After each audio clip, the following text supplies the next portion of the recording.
¿qué tal? Muy buenas noches, 8:45, momento de las noticias. Mi nombre es Juan Carlos Sandoval y le presento nuestros titulares.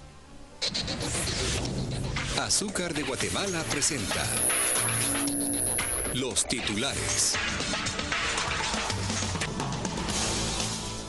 Tercer día consecutivo de bloqueos en carreteras del país. El Comité de Unidad Campesina CUC anuncia que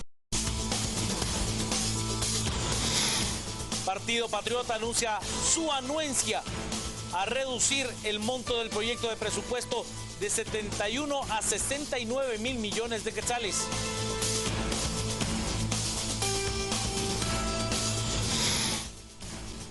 Ministro de Gobernación acatará la orden de la Comisión Interamericana de Derechos Humanos que ordena al Estado guatemalteco medidas cautelares a favor de la magistrada Claudia Escobar.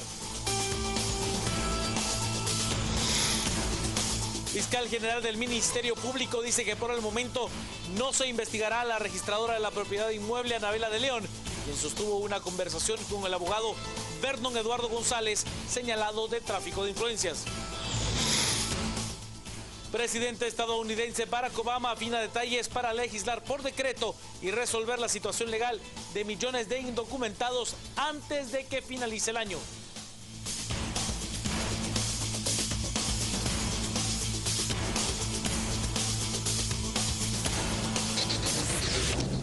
Azúcar de Guatemala. Los titulares.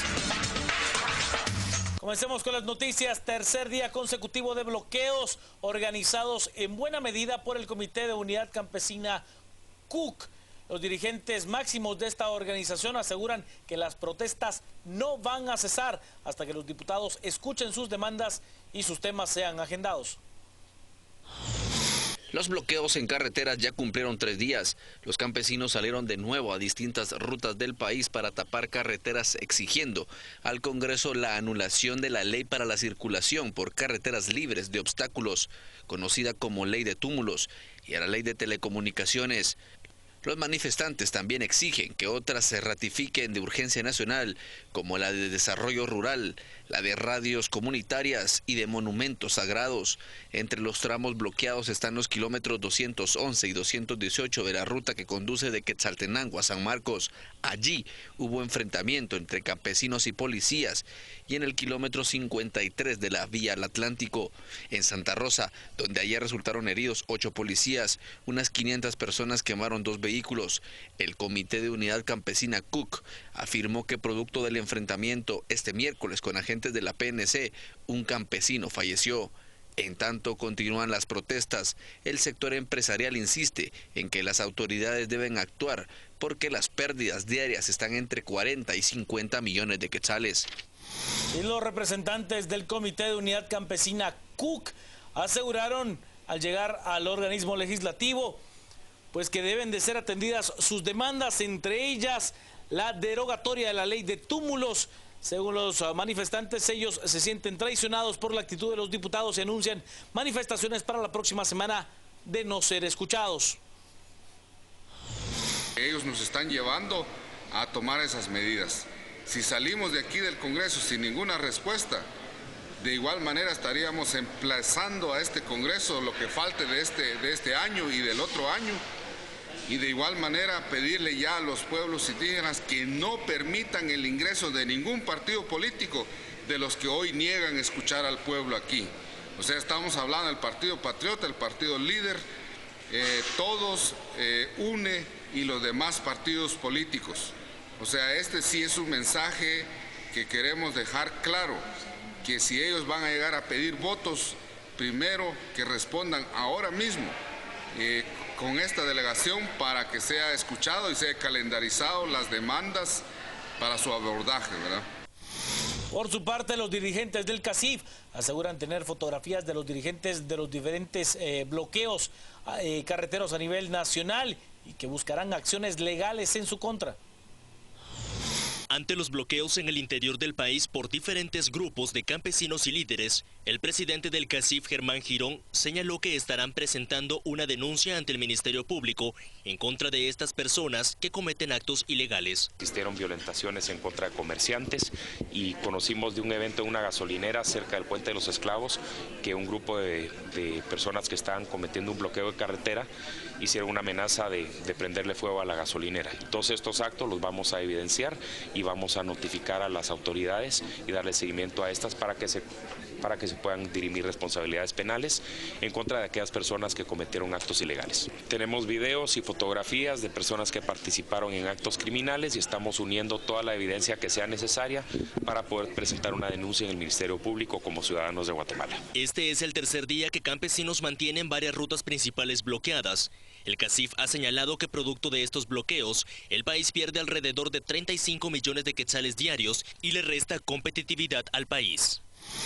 Y la Secretaría de Asuntos Agrarios señaló que hasta la fecha aún quedan pendientes más de 1,000 casos de conflictividad agraria en todo el país. Según el secretario de Asuntos Agrarios, Alex López, se está trabajando en un caso de conflictividad en el departamento de Huehuetenango. Sin embargo, los casos más problemáticos son los agrarios y ambientales. Tenemos registrados más de 1.300 casos en la Secretaría de Asuntos Agrarios. Hemos estado avanzando, principalmente hace poco estuvimos en Huehuetenango, dándole certeza jurídica a una comunidad que por muchos años tenían un conflicto agrario. Se estuvo entregando un laudo arbitral, le llamamos ahí, en una comunidad de Momolac, en donde más de 150 familias fueron beneficiadas con esto. Se logró también hacer una rectificación de un plano, de una medida para poderla inscribir en el registro y catastro. Pausa, al regresar más noticias, quédese con nosotros a las 8:45.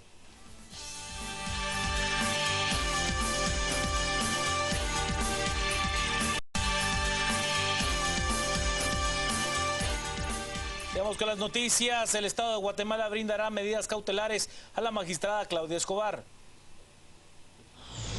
El ministro de Gobernación acatará la orden que dio al Estado la Comisión Internacional de Derechos Humanos, CIDH, de proteger la integridad física de la magistrada Claudia Escobar. Por supuesto, en el momento en que tengamos el conocimiento formal, pues realmente tengamos conocimiento, seamos notificados. Esta es una obligación del Estado de Guatemala y le corresponde al Ministerio de Gobernación ejecutar todas las resoluciones de organismos internacionales, en este caso de la Comisión, que dicten medidas cautelares para proteger a personas que puedan estar en un nivel de riesgo por cualquier razón. De igual manera, las medidas de protección que dictan jueces también las atendemos y tenemos 2.500 policías nacionales civiles que se dedican precisamente a ejecutar todas estas órdenes y estas medidas de protección y medidas cautelares. Así que en el momento en que estemos notificados vamos a proceder a como corresponde. La CIDH resolvió otorgar medidas cautelares a la magistrada Escobar, quien denunció presiones del diputado del PP, Gudy Rivera, para que favoreciera a Roxana Valdetti contra la resolución del TSE que dejó sin efecto su nombramiento como secretaria general del oficialismo por realizar campaña anticipada. De momento no se ha iniciado una investigación en contra de la registradora de la propiedad Anabela de León, esto por su vínculo con el abogado Vernon Eduardo González Portillo, a quien pues se le ha dictado prisión preventiva por tráfico de influencias. No hay ninguna investigación contra la señora registradora. Por el momento se descarta. La fiscal general del Ministerio Público, Telma Aldana, dio a conocer que la registradora de la propiedad inmueble, Anabela de León, no será investigada por el momento, luego que saliera a luz una llamada telefónica entre de León y el abogado Vernon González, quien fue ligado a proceso por tráfico de influencias. Según la fiscal, la llamada presentada en el juzgado sexto de instancia penal no significa que automáticamente se realice una investigación. El análisis que hicimos el día de ayer nos indica que el solo hecho de que se mencione a una persona a través de una escucha telefónica no implica que vayamos a iniciar en este caso concreto ninguna investigación contra la señora Anabela de León. En la llamada entre Anabela de León y Vernon González Portillo, su ex asesor, Se escucha que ambos planifican una reunión para discutir una estrategia mediática de defensa por órdenes del presidente. El Ministerio Público tiene más de 100 medios de prueba en contra de un hombre al que se le acusa de haber matado a su propia esposa para cobrar un seguro de vida.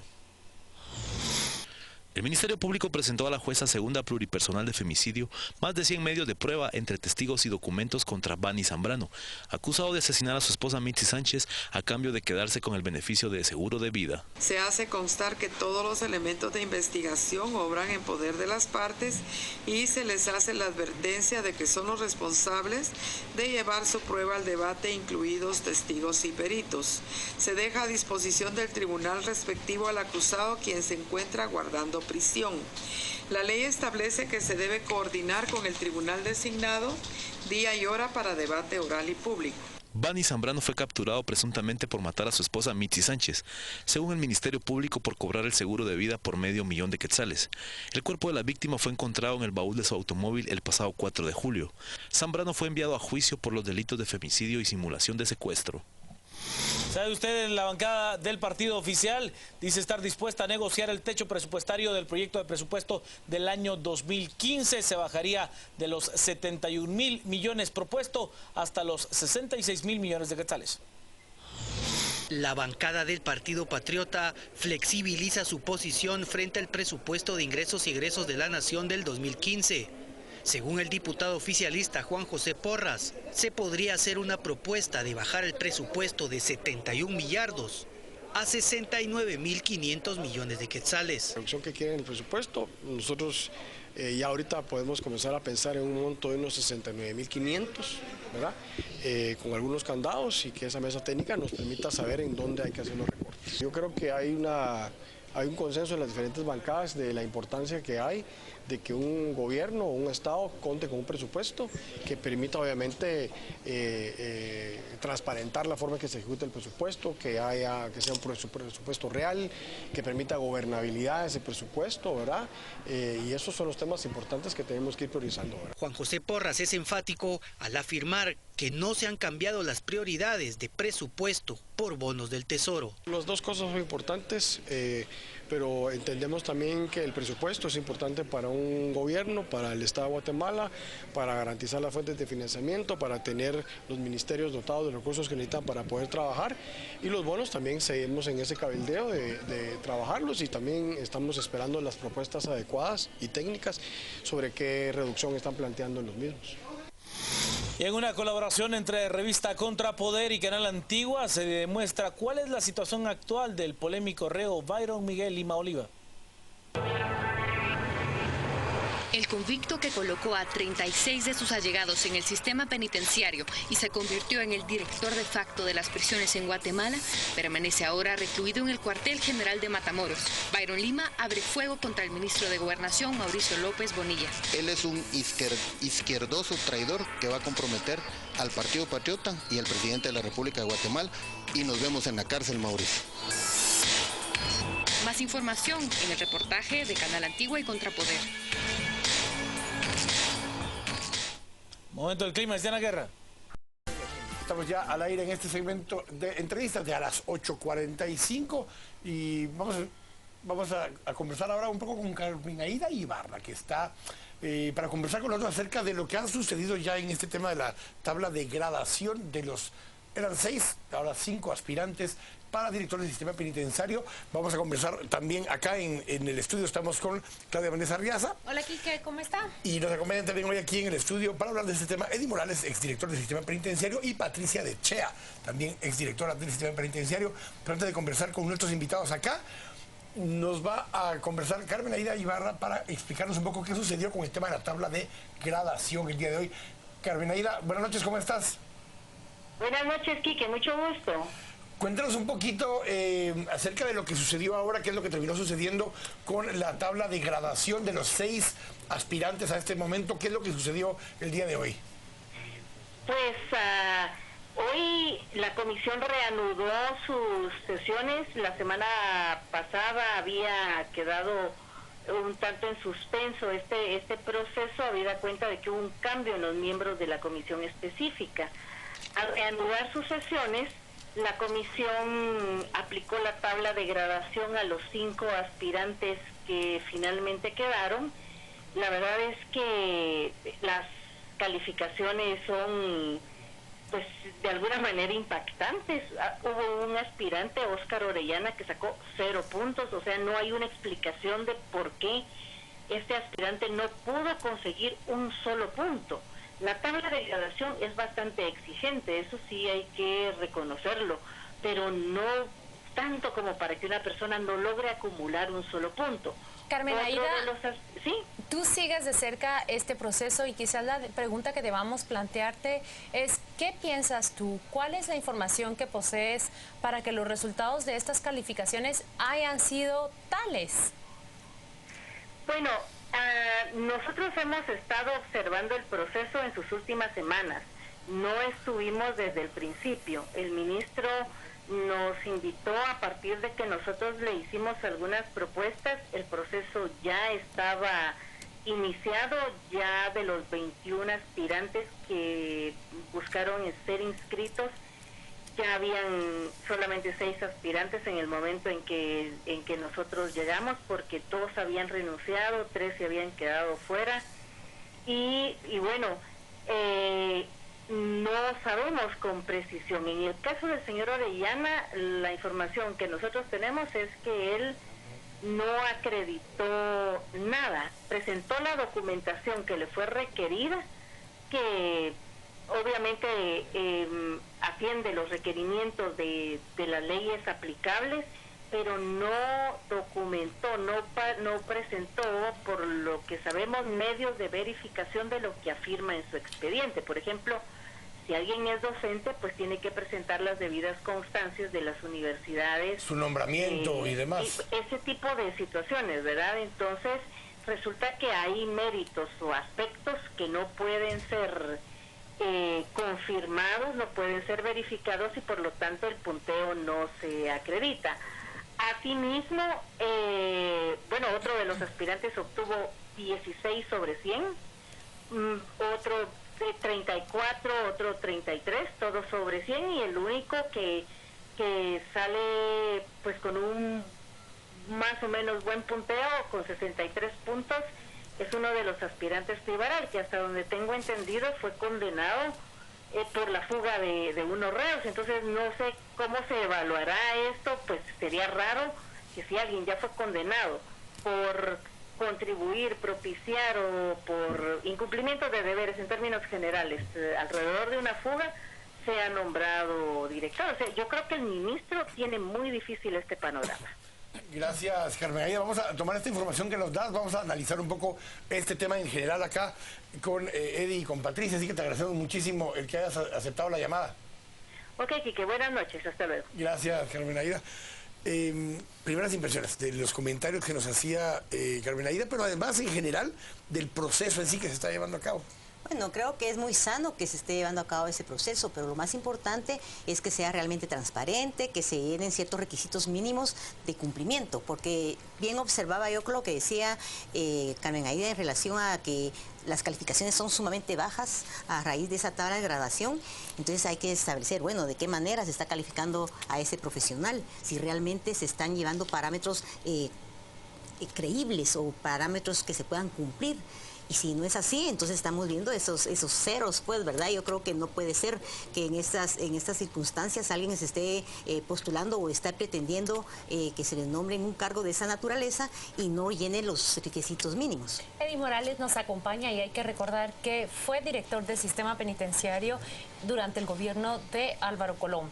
Si me corrige, fue director durante 3 años, ¿es así? Sí, correcto. Un tiempo récord para directores de prisiones. Prácticamente podría decirse que bate récord en ese sentido. Y quizás la primera pregunta que le quiero plantear a usted, ya que formó parte de ese proceso, ¿cómo lo califica? ¿Qué tal va el camino hacia elegir al nuevo director de cárceles? Mire, para mí definitivamente hay una serie de irregularidades, definitivamente. Desde el primer momento que de 21 personas profesionales aplican, de esas 21, 13 de ellas somos excluidos por no presentar una documentación. ¿Qué documentación no presentó Definitivamente, usted? en mi caso me indicaron que era una solvencia fiscal. La solvencia fiscal definitivamente lleva un cierto tiempo para hacer el trámite y que son entre 3 y 5 días. A mí me recuerdo que me enviaron esta nota a mi casa precisamente con fecha 23. ¿Qué le están diciendo a usted con eso? Definitivamente no le va a dar mucho tiempo, porque el 27 terminaba precisamente el último día de presentar los documentos. Bueno, cuando se presenta esto, al final del día, te podría decir el 99% lo presento, pero me faltaba esta solvencia económica y mi contadora presenta precisamente una excusa indicando que estaba en trámite. Aquí precisamente traigo la nota. Entonces, posteriormente, el 28 me entregan y se suponía que en la siguiente fase, al momento de requerírmelo, pues lo iba a presentar. Bueno, pero ya con fecha aproximadamente el 6 de noviembre aparece en el listado que no solo era un documento, sino eran 3 documentos. Una de ellas era que me faltaban a mí una carta de recomendación. Yo presenté 5 cartas de recomendación. Y luego que no tenía finiquito. El finiquito decía que estaba desactualizado. Y yo había tenido el finiquito con fecha 13 de noviembre. ¿Qué desactualizado puede estar eso? Entonces, 13 de octubre. Entonces estamos viendo acá, definitivamente acá todo el currículum, todo lo que habían pedido, los requisitos estaban. Entonces veo acá, yo presento una impugnación, precisamente con fecha 7 de noviembre, donde aparece con claridad el Movimiento Pro Justicia. Aquí al mismo tiempo me sella el Ministerio de Gobernación de recibido y explico precisamente el por qué estoy impugnando, las irregularidades de esto. Entonces aquí dice uno... ¿Ya hay respuesta a su impugnación? No me dieron respuesta. Entonces veo acá, definitivamente no entiendo cuál sea la intención, porque lo más importante para un cargo de estos es la vocación penitenciaria, el conocimiento técnico-científico y administrativo, porque el que llegue va a tener la gran responsabilidad que va a requerir un gran esfuerzo para no solo replantear un modelo penitenciario, sino que también va a tener que depurar, va a tener que fiscalizar y solicitar una serie de procesos en los cuales debe transparentar la gestión. Eso solo se adquiere con experiencia. Claro, pero ya no hay ninguna obligación para el ministro de haber hecho este procedimiento que siguió. Fue algo que él, derivado de las circunstancias y todo lo que ha venido sucediendo, incluso hablábamos que, bueno, está procesado, está ligado a proceso. El director actual no ha sido necesariamente destituido o no. ¿Cuál es la situación legal? ¿Cuál es la situación del cargo? No era obligatorio legalmente hacer este procedimiento, sin embargo el ministro lo está haciendo. Sí, evidentemente son las circunstancias que se han girado alrededor del tema. El hecho de haber establecido que había una vinculación de él, que supuestamente eso todavía que se vaya a aprobar en un proceso, involucrado en actos ilícitos, eso implicó la inmediata remoción de él, o sea, él fue destituido ya. Lo que implica ahora es llenar ese vacío que se está dejando. Por un lapso de tiempo, no sabemos cuánto, porque puede ser que las próximas autoridades decidan cambiarlo. O sea, es una cuestión de que un esfuerzo por tratar de llegar a un cargo de esos sin tener la certeza de que se va a tener una seguridad de trabajo permanente implica un riesgo. Entonces, creo que el ministro está tratando que se revista de una verdadera legalidad todo esto, en donde la sociedad civil también participe para que pongan el ingrediente preciso de que se escoja a la mejor persona. Pero en estos momentos lo que preocupa realmente es el sistema penitenciario. Estamos ante una crisis de hacinamiento de más de 18,000 reos y un hacinamiento en el preventivo de la zona 18 donde están 4,000 y pico de reos cuando su capacidad es para 1,300 y mucho. Entonces imagínense el grado de peligro que hay ahorita, en que urge ya tener a un director para que asuma con entereza las soluciones a esta problemática. Aunque las cárceles han estado hacinadas. Más ahora. Sí, yo creo que, digamos, la capacidad instalada del sistema penitenciario es de 6,500.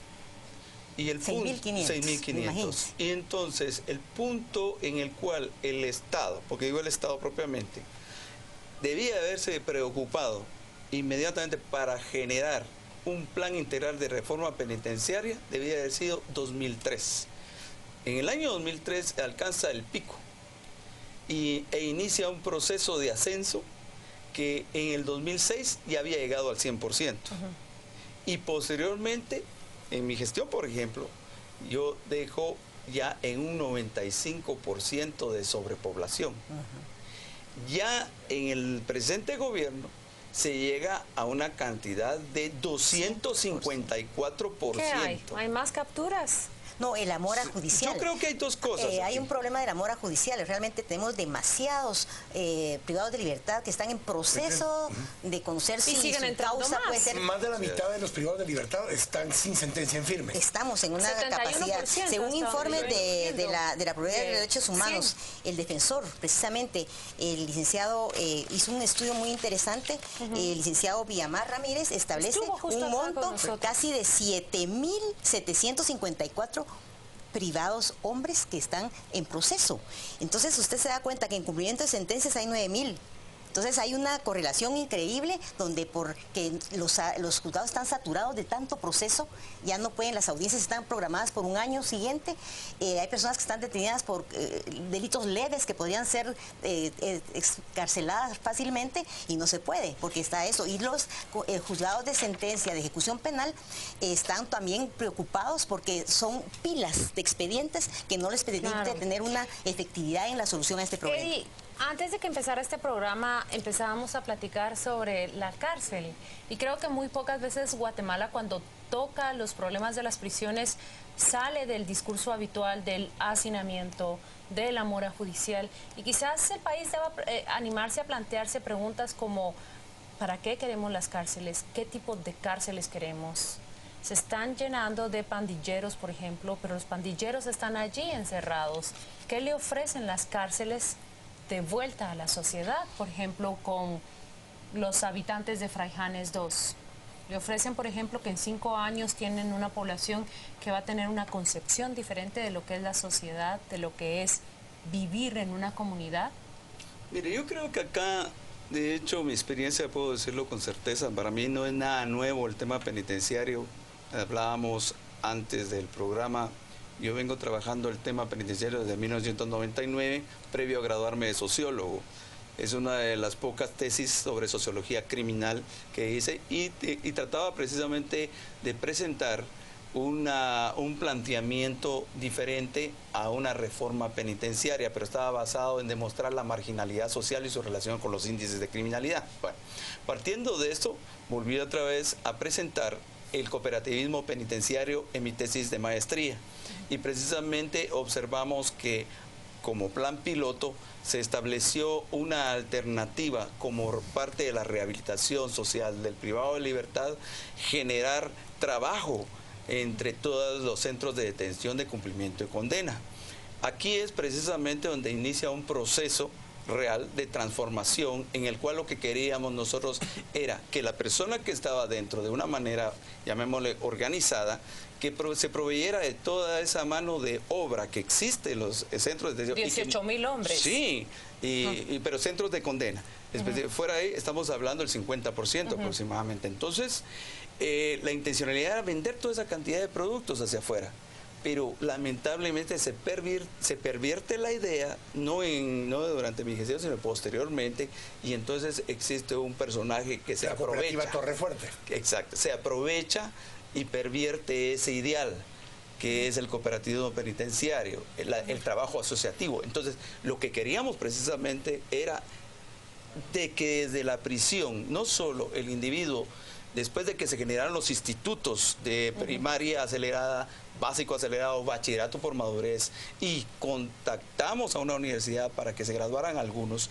Entonces lo que queríamos era un individuo educado, un individuo rehabilitado, un individuo con trabajo y que posteriormente pudiera, bajo una política postpenitenciaria, insertarse a la sociedad. O sea, teníamos muy claro el panorama y basado en 5 ejes estratégicos. Pero están las condiciones dadas para que alguien pueda llegar a un cargo como estos. Lo que sucede es lo siguiente, las condiciones son ahorita precarias realmente, ya no hay tiempo para estar tomando demasiado una decisión. Yo creo que hay que establecer que, por ejemplo, no hay lugar ahorita, incluso para las cárceles pueda hacerse el proyecto de un trabajo. Digamos, están saturadas, hay tantas personas que tienen que turnarse para dormir. Eso es una realidad, por eso cuando decían de 18.000 es mucho, cuando estamos hablando que la capacidad podría ser 6.000 y pico, estamos hablando que está sobredimensionado. Entonces, ahorita sí es importante que se focalice el problema para que se le dé una solución. Pero hablábamos, siempre que se habla de este tema, una de las alternativas siempre es hay construir más cárceles.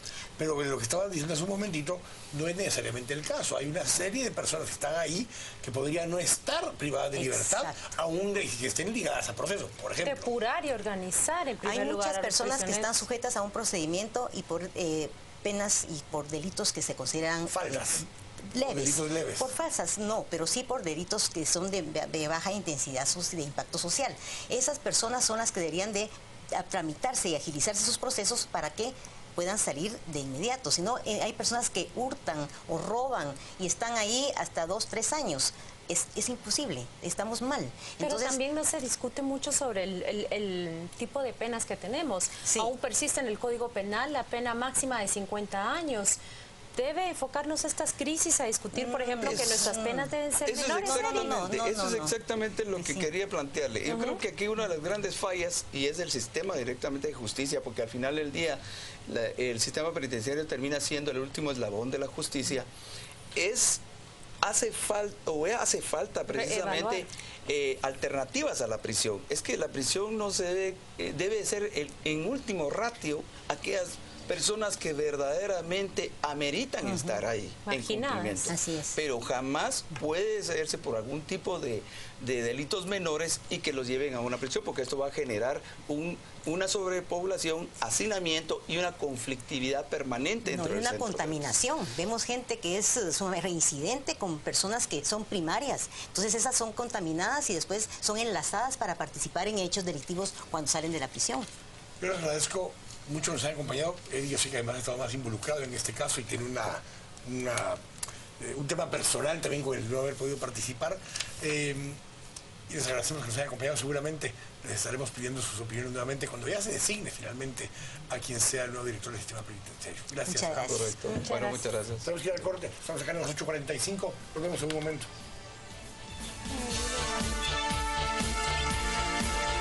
Van a sentir que estamos de vuelta en las aulas universitarias. Así nos sentimos con Quique Godoy esta noche porque nos acompañan 2 profesores universitarios. ¿En qué se han especializado ellos? En políticas públicas y gobierno. Si usted está acostumbrado a ver sentados aquí a los políticos, a los diputados, aquellos técnicos que definen el rumbo de nuestras instituciones, hoy tenemos a 2 profesores, el doctor Luis Aguilar Villanueva y el doctor Manuel Canto, que vienen a hablarnos más de las perspectivas de la academia, la política pública y el gobierno. Tantas preguntas que plantear. Quique, ¿quiere plantear usted la primera? Pues es un poco, analizando desde el punto de vista de América Latina, ¿qué tanto realmente ejecutamos políticas públicas en América Latina o qué tanto a veces hay lo que algunos dirían ocurrencias públicas en América Latina? ¿Hay una explicación, hay alguna forma de medir o evaluar realmente qué tantas políticas públicas realmente implementamos en América Latina, doctor? Pensemos que es un espectro. Yo sí creo que hay políticas públicas muy fuertes, muy rigurosas, bien estudiadas, bien informadas, más bien en unos analizadas. Países que en otros. Más en unos países que en otros y más en unos temas que en otros, ¿sí? Pero en otro lado llegamos a las ocurrencias o a los buenos deseos o a la buena fe o a las promesas al calor electoral que las quieren convertir en acciones de gobierno, pero que al no tener una base informativa, una base analítica ni un cálculo presupuestal o financiero apropiado, pues son ocurrencias porque se quedan en el aire y nunca aterrizan. Entonces, la gran tarea de los gobiernos, particularmente los gobiernos democráticos, que están todos muy emproblemados en el mundo y emproblemados en América Latina, es tener definiciones muy claras de los problemas públicos que realmente importan a la gente, no que le importan a los políticos, porque los políticos pueden inventarse problemas y decir que son problemas públicos históricos, no, encontrar cuáles son los problemas que crean sufrimiento, que crean necesidad, que crean frustraciones en la población, buscar definiciones fuertes, sustentadas, buscar la aprobación de la sociedad y tomar decisiones. Y esto sí tendría realmente una sustancia pública. Aquí me toca preguntar, dice él específicamente, hay áreas en las que sí se han desarrollado más políticas públicas. ¿Es la inclusión social que hemos visto que desarrollan países como México, Brasil, Guatemala, una de esas áreas donde más vemos este tipo de propuestas? Podríamos decir que sí, en la política social es donde hay tendencialmente un mayor desarrollo en estas políticas. Hay una corriente que las caracteriza como de inclusión social, ¿verdad? Hay otras corrientes que hablan de otros temas como cohesión social, como políticas con enfoque de derechos humanos. Y es justamente lo que ahora se está tratando de compartir. Esto es diversas visiones, diversos enfoques sobre política pública en América Latina. Y esto es, por ejemplo, lo que venimos a compartir con los compañeros de Guatemala, ¿verdad? Con la Escuela de Ciencia Política de la Universidad de San Carlos, con el Tanque de Pensamiento, que es así es, ¿verdad? Con la Universidad Landívar, que estamos en un proceso de estructurar un consorcio de universidades que justamente podamos hacer este tipo de intercambios sobre experiencias, pero también intercambios de estudiantes, intercambios de investigaciones. Y entonces en este marco, pues al dialogar con los compañeros de Guatemala, apareció como bastante oportuno pues el tener un curso de actualización dividido en dos niveles. Por una parte es qué son hoy las políticas públicas, qué es lo que tiene a su cargo el doctor Luis Aguilar, y por otra parte, qué pasa con un asunto central de la política social como la evaluación. Quisiera entrar a hablar más del contenido y preguntar, por ejemplo, si esas políticas de combate al hambre, combate a la pobreza, que se han desarrollado a partir de última parte de los 90 en algunos países, y luego cuando arranca este siglo, tenemos Brasil, México, Guatemala. ¿Qué las ha caracterizado? ¿En qué se ha acertado y en qué se ha errado en estos Pues tienes el interlocutor, naciones? porque él fue el presidente del Comité de Evaluación de Política Social del Gobierno del Distrito Federal. Escuchemos entonces en qué se acertó, en qué se erró. Mira, yo creo que se acertó en evitar que se acrecentara la pobreza, pero el objetivo era disminuir la pobreza. Y entonces hoy lo que queda claro que ninguna política social por sí sola puede cumplir con ese objetivo. Esto es, ¿verdad? A las personas se les pueden dar transferencias monetarias pues para que puedan consumir alimentos. Y el supuesto es que consumiendo alimentos van a poder enviar a sus hijos a la escuela y al tener una mayor escolaridad pues podrán adquirir un mejor empleo. Pero la escolaridad aumentó, pero el empleo no. Hoy tenemos tendencialmente en América Latina 10 años más de escolaridad que 12 años atrás, pero hay más desempleo y las personas empleadas tienen menos ingresos. A esto, ¿qué es lo que se comenta actualmente? Parece un chiste de mal gusto esto. Más bien lo que parecería es que se le apostó demasiado a una sola acción cuando el problema es del conjunto de las políticas. Esto es, a la vez que hay que hacer transferencias para que la gente pueda comer, hay que generar empleos, hay que incrementar el salario, ¿sí? Hay que incrementar la oferta de productos alimenticios, ¿sí? Y entonces esto implica diversas políticas. Doctor, escuchamos todo esto, doctor Aguilar, y lo que me viene a la mente es, tenemos en América Latina, en una buena parte, un modelo clientelar popular o clientelar patrimonial con sistemas que financian campañas, donde empata en esa democracia abierta y con financiamientos privados, en muchos casos de América Latina, contra el que se establezcan verdaderas políticas públicas de largo plazo y que sean integrales, como lo decía el doctor Canto. ¿Dónde empatamos el modelo democrático abierto, popular y de participación con políticas públicas más técnicas? Estás tocando un punto que es crucial. Yo lo abordaría de la siguiente manera. Creo que todos registramos que el punto débil, el talón de Aquiles de la democracia contemporánea es la representatividad o la representación política. Y esa representación política a veces se quiere comprar a través de, como dijiste, favores, ya sea regalarle cosas al votante o darle cosas al que nos dio el contrato. O hacerle creer que quien está dando esa bolsa, quien está dando esa remesa, es un político, un nombre. Y que por eso está representando, y que por eso sí está creando condiciones de gobierno por y para el pueblo, etcétera, ¿no? No, yo creo que hay que caminar al revés, hay que caminar desde la ciudadanía, que finalmente es el poder soberano, ¿no? Desde la ciudadanía a la que hay que crear capacidad de participación, porque hay muchos ciudadanos que su participación no la puedes calificar de ciudadana, ¿sí? O sea, no todo movimiento de ciudadano, por ser movimiento ciudadano, es ciudadano, es cívico o político en el sentido noble. Entonces, yo creo que el punto es crear una democracia no electorera, no partidaria, sino una democracia de sustancia, arraigo popular, pero esto nos va a llevar mucho tiempo crear esa democracia.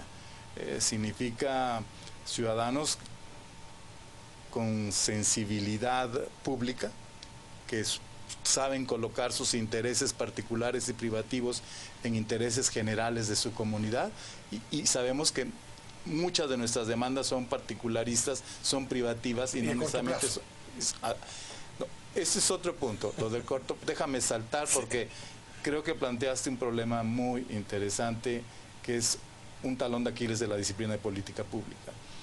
En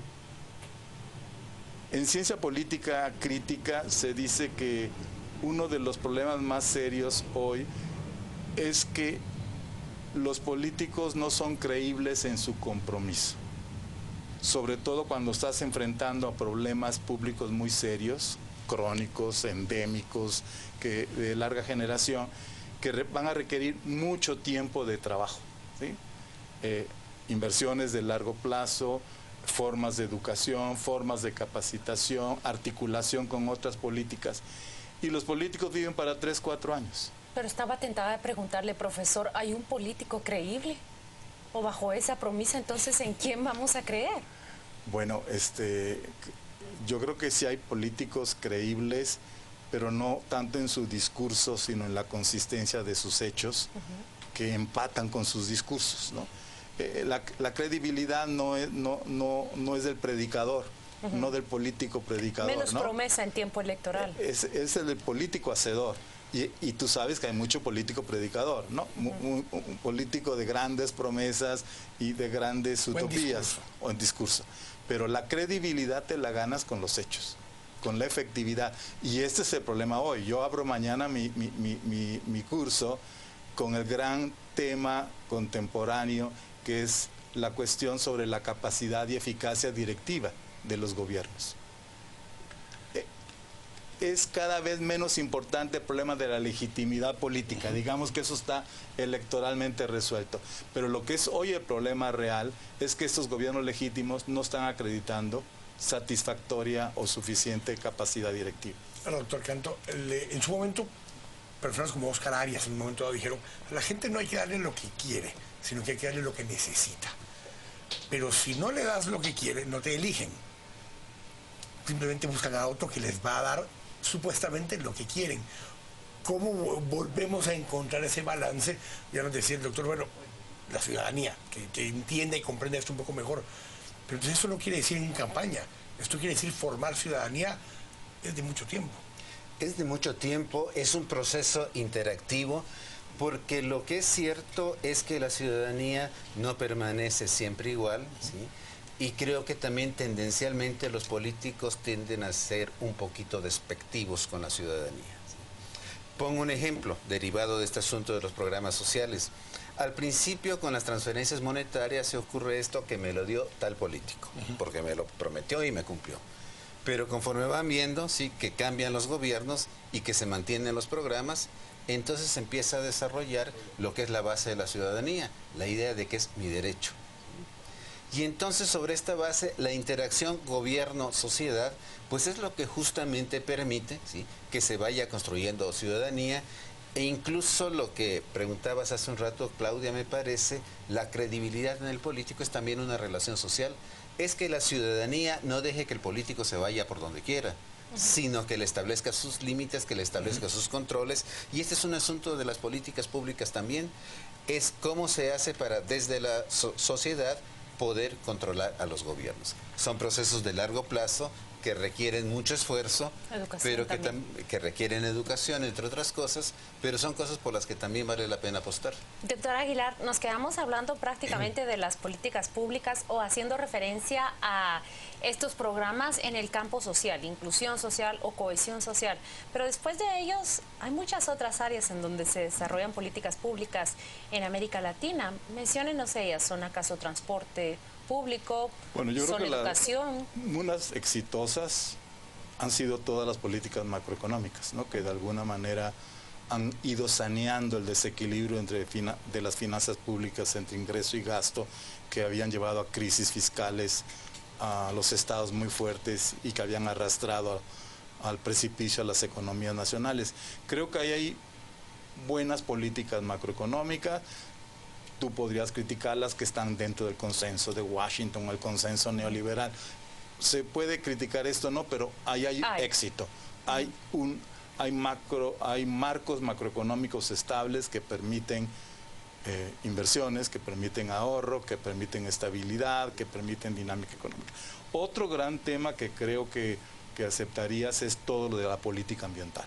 Se han hecho grandes saltos en la política ambiental, y la política ambiental ha sido más producto de la ciudadanía, producto de las organizaciones sociales y de las comunidades, y los políticos compraron esa agenda que fue fundamentalmente social. Creo que es otra historia de éxito muy importante lo ambiental. Y creo que todo lo que está relacionado con género, ¿no? Equidad de género, hemos hecho grandes avances en todo el continente. Creo que esto es un gran tema. Ahora se está entrando a otros temas nuevos y con bastante éxito, al menos en varios países, todo lo relacionado con violencia intrafamiliar. Ahí estás teniendo otras políticas exitosas. En educación, con sus altibajos según los países y según diversos años, creo que hemos creado un capital humano que no teníamos antes. Pensemos a nuestros países hace 80, 90 años, eran analfabetos, improductivos, atrasados, y hoy pues ya tenemos un capital humano más fuerte, ¿no? Cierro con una que tenemos 30 segundos para que me la respondan y necesitaríamos 3 días probablemente para cerramos discutirla. Nuestra clase, ¿verdad? Pero, sí, pero por eso la pregunta es esta. ¿Quién viene primero?